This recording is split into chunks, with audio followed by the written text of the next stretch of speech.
Avvallar minus bilan bemorlar kelishi hozirga nisbatan kamroq deb hisoblayman. Lechini qilib yopsa har 6 oyda bir marta befoyda bo'lgan qanaqadir bir ukollarni olib yurgan bo'lishingiz mumkin. Ko'ryapsiz, minus ko'payib ketyaptimi? Bu albatta siz bittagina yaxshiroq mutaxassislarga ham bir ko'rsatib qo'yishingiz kerak deb hisoblayman. Mutaxassislar yetarli emas. Oddiy qilib aytganimda ko'zoynak bo'yicha. Organizm ko'zga dopamin ishlab chiqarishi degan narsa bor. Endi buni juda chuqurlashtirsak sizga qiziq bo'lmay qoladi. Hamda ko'zdagi minus o'sishlaridan yana bitta sababi bu ko'zda gavharni kattalashishi. Ba'zida shunaqa kasalliklar bor. Gavharni kattalashishi hisobiga ham ko'zda minus ortishi mumkin.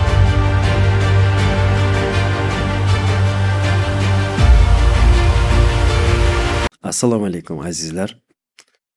Ko'zingizda minus yuqorilib boryaptimi? Ko'zingizda astigmatizmlar bormi? Ko'zingizda xiralik umuman yoshligingizdan buyon bormi? Yoki bolangizda ko'zlarida o'sha minusdan aziyat chekib, har safar dorilar, har safar lechinlar qilyapsizmi? Albatta sizga bu video foydali deb hisoblayman. Men doktor Hikmatullo ko'z nuri klinikasida ishlayman. Asosan Toshkent shahrida, bundan tashqari Farg'ona, Qarshi, Samarqand filiallarida ko'zni davolash va operatsiyalar bajarish bo'yicha shug'ullanib kelaman. Va albatta bu 20 yildan ziyod mobaynida ko'z bo'yicha faqat ko'z bo'yicha ko'zni davolash bo'yicha shug'ullanaman. Biz butun komandamiz bilan viloyatlarga boramiz.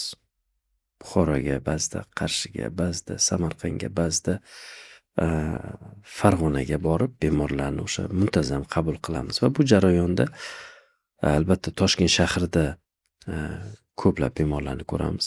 Bu jarayonda bemorlarni ko'zidagi minuslarni ko'paytganini ko'p kuzatamiz. Avvallar minus bilan bemorlar kelishi hozirga nisbatan kamroq deb hisoblayman. Chunki hozir o'sha ota-onalar ko'pchiligi e'tibor berishi bolalariga avvalga nisbatan ko'proq.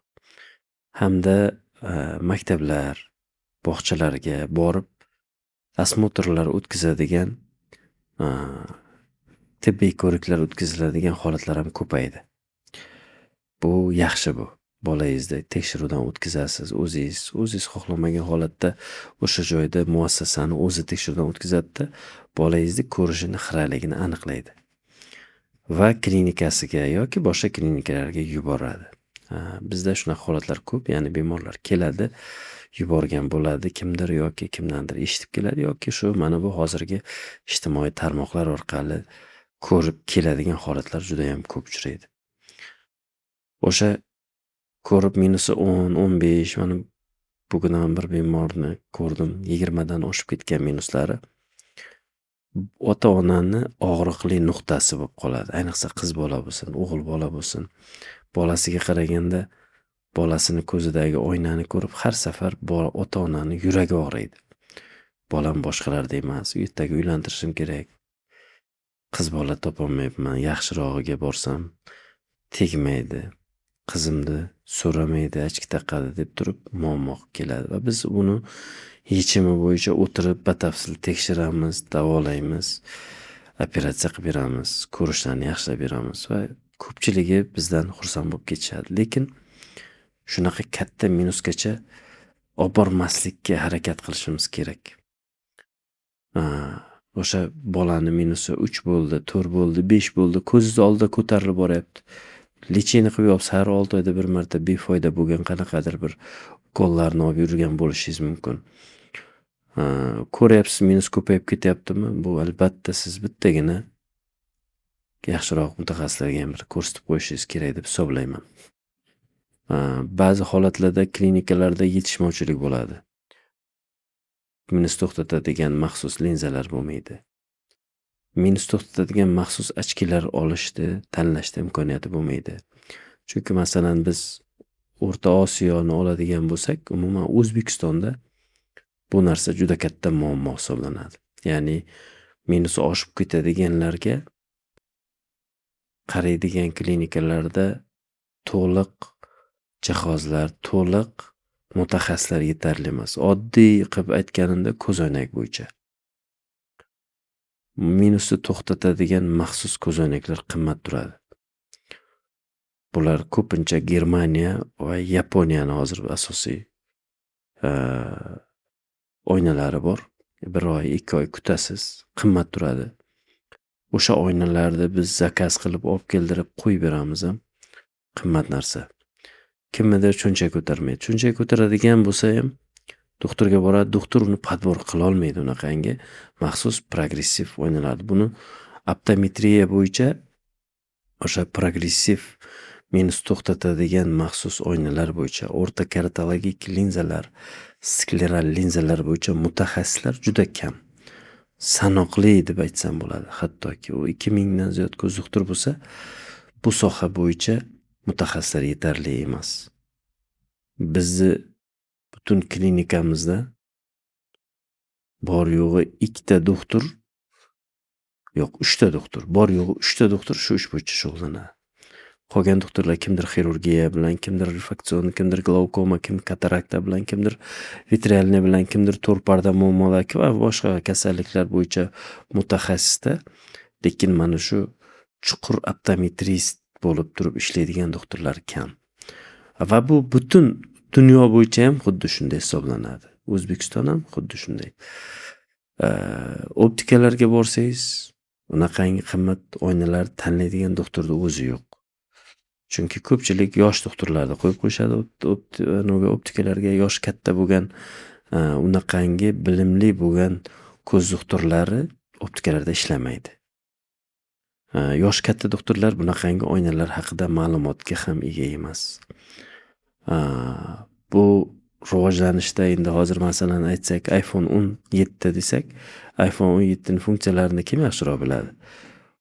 Yosh avlod ko'proq o'sha yosh avlod bilan, yosh katta odamlar ko'pchiligi buni faqatgina telefonda ko'tarish bilan, gaplashish bilan shug'ullanadi. Bir-ikki internetga kirib chiqadi, lekin asosiy haqiqiy funksiyalari bilan, kamerni funksiyalari bilan, ichidagi prilojeniyalari bilan bu faqat yoshlar. Hozirgi optometriyadagi primerno o'sha 30 yoshdan 40 yoshgacha bo'lgan doktorlargina ko'pchiligi bilishi mumkin. Katta yoshlarda hali optometrist bo'lganlarda, kuchli bo'lganlarni ko'rmadim. Bu oddiy plus minus ochka tanlash emas. Bitta ko'zoynak tanlashga 3 soat, 4 soatlab vaqt sarflanadi. Tasavvur qilyapsizmi? Bunga qancha vaqt, qancha energiya sarf bo'ladi. Bunaqa endi 2 oylab kutish degan narsa bor. Bu oynalar juda qimmat hisoblanadi. Oddiy ko'zoynakka nisbatan 10 barobar qimmat va undan ham ziyodroq qimmat bo'lishi mumkin. Bu boshqa davlatlarda ham, masalan, rivojlangan davlatlarda ham shunaqangi qimmat turadi ko'zoynaklar. Boshqa davlatlarda-ku strixovkalar ko'tarish mumkin yoki xalqda asosiy imkoniyati bo'lishi mumkin, lekin bizda xalqimiz shu arzon ko'zoynaklarga moslashgan, o'rgangan. Va bu ko'zoynaklar minusni to'xtatishga deyarli roli juda ham kam hisoblanadi. Og'riqli nuqtamiz demak bu yerda ikkita. Birinchisi mutaxassis kam. Ikkinchisi qimmat bu ko'zoynaklar. Imkoniyatimiz yetmaydi, imkoniyatimiz chegaralangan. Endiki shunaqangi minus ko'payib ketyapti, nima qilamiz? Birinchi narsa o'qishiga, bolani o'qishiga e'tibor beramiz. Ya'ni yorug'lik qanaqa yetarli bo'lyapti yoki yetarli bo'lmayapti. Agarki derazani oldiga dars xona qilib bersangizda, derazani oldida tabiiy yorug'lik tushadigan joyda dars qilsa, organizm ko'zga dopamin ishlab chiqarishi degan narsa bor. Endi buni juda chuqurlashtirsak sizga qiziq bo'lmay qoladi. O'sha ko'zning ichidagi maxsus dorisi ko'zda hujayralari o'sha dori talab qiladi. Agarki yorug'lik kam tushsa, hujayralar ko'paya boshlaydi o'sha dorini ko'proq ishlab chiqarish uchun. Endi hujayra ko'paydi degani ko'z o'sdi degan. Endi tabiiy yorug'lik bo'lsa, dopamin norma ishlab chiqariladi va ko'z o'sishiga olib kelmaydi. Ikkinchi narsa erta uxlash. Erta uxlaganda odam soat 9 bo'ldi oqshom 21:00 22:00 o'rtasida uxlab, ertalab 3 gacha 4 gacha uxlasa, gormonlar yaxshi ishlab chiqariladi. Bu ham albatta dopaminda norma ishlab chiqarishiga olib keladi. Uchinchi narsa bu oqsil va yog'lar. Agarki ko'zdagi oqsil parda, ya'ni oq qismi kattalashishiga sabab u oqsil qismini, ya'ni o'sha oqsil va yog'larda pitaniyadan kamligi. Hozirgi paytda o'sha har safar aytiladigandek bolalarda ko'pincha o'sha oddiy Rolton, suxametkalar, har xil kerishki, chipsi shunaqa narsalar yeb vaqt o'tkazadi-da, go'sht yemaydi, dumba yemaydi, sariyog' yemaydi. Ko'zga kerak bo'ladigan tuxum yemaydi, jigar yemaydi, baliq yedisa o'lib qolsa ham yemaydi. Eng kerak bo'lgan kalla go'sht yemaydi. Tuyoqlarni yemaydi. Bolalarda mana shu chimxo'rlik deymiz-da endi bunaqa narsani. O'shanaqa holatda o'sha organizmda oqsil yog'lar yetishmasligi hisobiga oqsil qavati yupqa, slabiy bo'lib qoladi va ko'zda o'sishiga bu ham o'zini hissasini qo'shadi. Demak, ko'zda minus ko'payyapti. Oddiy ko'zonak uzoqqa taqasiz, o'qishga ko'zonaksiz o'qiysiz. Bu ham xato. -5 bo'ldi. Siz uzoqqa alohida, yaqinga alohida yoki progressivni qilib, uzoq va yaqin uchun bitta qilib turib ko'zonak qilishingiz kerak bolaga. Yana bitta narsa, ochkini noto'g'riligi, sentrovkasi noto'g'riligi, baland pastligini noto'g'riligi. Sferik, oddiy markazi ko'rsatadigan, yoni ko'rsatmaydigan ochkilar, bular hammasi minusda oshishiga olib kelishi ehtimoli yuqori. Ba'zi kasalliklar bor. Gormonlar hisobiga ko'zda o'zi o'sib ketadi. Qo'llar katta bo'lib ketadi, burunlar katta bo'lib ketadi. O'sha oyoqlar katta bo'lib ketadi. Shu gormonal kasalliklar ham bu narsaga olib kelishi mumkin. Agarki ko'z o'sadigan bo'lsa, buni demak endokrinologga ham ko'rsatib qo'yish kerak. Gormonlarni ham tekshirib qo'yish kerak. Hamda ko'zdagi minus o'sishlardan yana bitta sababi bu ko'zda gavharda kattalashishi. Ba'zida shunaqa kasalliklar bor. Gavharda kattalashishi hisobiga ham ko'zda minus ortishi mumkin. Shunaqa holatlarda ham ko'ramiz. Bunaqa holatda ham ko'zda gavharni almashtirib qo'yib, sun'iy gavhar qo'yib qo'yiladi-da, ko'zda miopiya bo'lmaydi. Masalan, ko'zda razmeri 20 bo'lib turadi, lekin minusi 10 bo'lib turadi. Mana shunaqa holatlar ham uchrab turadi. Bugun bitta bemorimiz keldi, xuddi shunaqa holatda ko'zda minusi o'sgan, lekin ko'z olmasi o'sgan. Bu miopiya. Ba'zi holatlarda bo'lsa, ko'z olmasi o'smaydi, lekin minus o'sgan bo'ladi. Bu demak o'sha ko'zdagi gavharda kattalashganligini bunda ko'ramiz. O'zi necha yoshgacha o'sadi deb savol beradi. Bu organizmda individual hammaga har xil. Ko'pincha shu 18 yoshdan 30 yoshgacha deymiz. 23 yoshdan keyin ham o'sganlar ko'rganmiz ko'z olmasini. Ya'ni bu ko'z olmasi o'sishi burun, quloq bilan o'sishga qarab kattalashishiga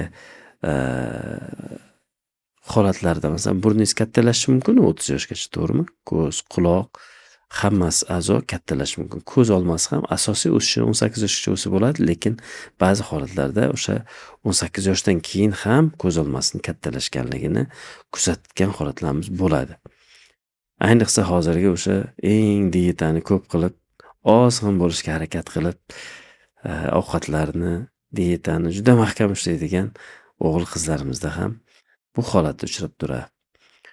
Undan ham ko'pini aytaymi, undan ham ko'pi bu tug'ma miopiyalar, ya'ni otasi, onasi yoki qarindoshlarida kimdadir bo'lgan holatlarda minusini tezlikda o'sib ketayotgan holatlarni ko'ramiz. Ba'zi holatlarda buni avval skleroplastika degan operatsiyalar qilinardi. Hozirgi paytda bu operatsiya deyarli qilinmaydi va bu hozirgi paytda effekti juda ham kam bo'lgan hisoblanadi va shuning uchun ko'pchilik davlatlar bu operatsiyani qilishni to'xtatgan. Bizda ham ko'pchilik klinikalarda bu operatsiya qilinmaydi. Chunki buni o'zi minusi o'sayotgan odamga qilgandan keyin ham baribir o'sishda davom ettirgan o'tgan holatini o'zlari ham kuzatib bu operatsiyani to'xtatishgan juda ko'pchilik doktorlarimiz. Xususan bizning klinikamizda birorta filialimizda skleroplastika operatsiyasini qilmaymiz. Bu juda oddiy operatsiya, ko'zda o'sha maxsus qavatlarning ichiga yo hayvondan yo odamdan sklera olib turib yoki odamni o'zinikini yoki birorta hayvonnikidan sklera qismini ichkarigi qismi qo'yib qo'yiladi, xuddi o'sha minus to'xtatib qo'yayotganda. Lekin buni biz qilmaymiz, chunki bu effektiv effekt bermaydi. Nima qilish kerak? Demak, to'g'ri ko'zoynak tanlash kerak. Yuqorida aytilgandek, rioya qilishimiz kerak to'g'ri ovqatlanishga, to'g'ri dars qilishga, o'tirib norma derazani yoniga iloji boricha tabiiy yorug'lik tushadigan joyga dars qildirish, qorong'ularda dars qildirmaslik va ko'zga dam berish. Yarim soatda 5 minut ko'zga dam berib, soatlab kompyuter, televizorda oldida o'tirishga yo'l qo'ymaslik. Ertalab vaqtli turg'izish, kechqurun vaqtli uxlatishni yo'lga qo'yishimiz kerak. Eng ko'p minus o'sadiganlar to'g'ri ko'zoynak tanlating. Astigmatizm borlar, to'g'ri ko'zoynak tanlating. Maxsus minus to'xtatadigan qimmatroq bo'lsa ham ko'zoynaklarni oling. Qanaqadir birorta ukollar, lecheniyalar bilan minusni to'xtataman, tuzatib yuboraman degan narsalarga ishonmang. Hozirgi paytda internetda qanaqadir ko'zda mashqlar bilan tuzatib yuboraman, ko'zingda men bu dori, men bu vositani ich, men bu narsani ko'zingga tomiz, ko'zingni tuzatib yuboraman degan yolg'onchi internetda yolg'onchi mashiniklariga ishonmang azizlar. Va bular ham minusni to'xtatishga olib kelmaydi.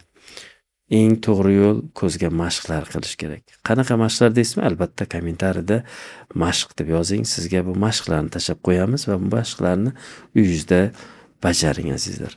Agar shu minusingiz ko'payayotgan bo'lsa, albatta yaxshiroq ko'z doktoriga ko'rsatib, ko'zingizni o'lchamini, ya'ni ko'zingizni oldingi qismidan orqasi qismigacha bo'lgan ko'zni o'lchamini biometrik ma'lumot chiqadi. Buni ko'pincha IOL Master degan apparatda aniq chiqaradi yoki topografiya Pentacamda aniq chiqaradi. Eng ko'p aniq chiqaradigan narsa bu immersion askanda aniq chiqadi.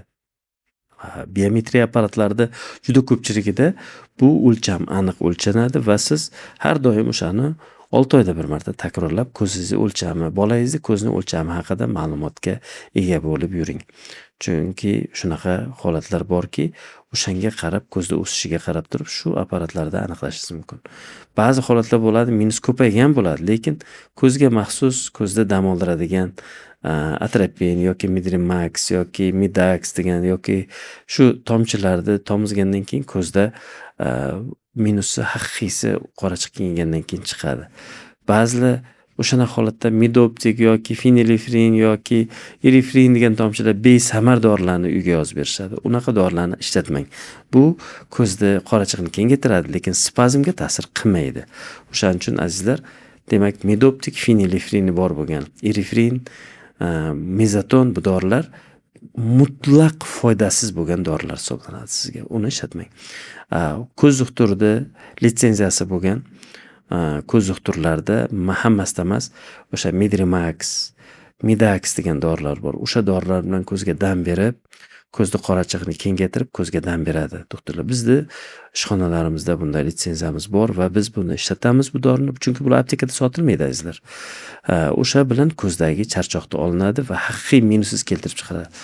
Yoki o'sha maxsus atropinizatsiya deydi, buni endi ko'z doktor nazoratida qiladi. O'sha narsa bilan ham ko'zda minusini biz uyga dori yozib berib turib ham minusini kamaytirishga, to'xtashga erishamiz. Eng ko'p yordam beradigan narsa bu skleral va nochnoy linzalar bor. Bizda agar e'tibor bergan bo'lsangiz, bizda bu narsa bo'yicha shug'ullanamiz. Tungi linzalar minus to'xtatishga va skleral linzalarni ham biz ishlatamiz. Lekin eng yaxshisi bu ko'zoynakni maxsus minus to'xtatadigan asferik ko'zoynaklarga o'tish azizlar. Sekin-sekinlik bilan hamma klinika o'tadi. Bunga vaqt kerak azizlar. Sog' bo'ling, salomat bo'ling. Ko'zingizni asrang.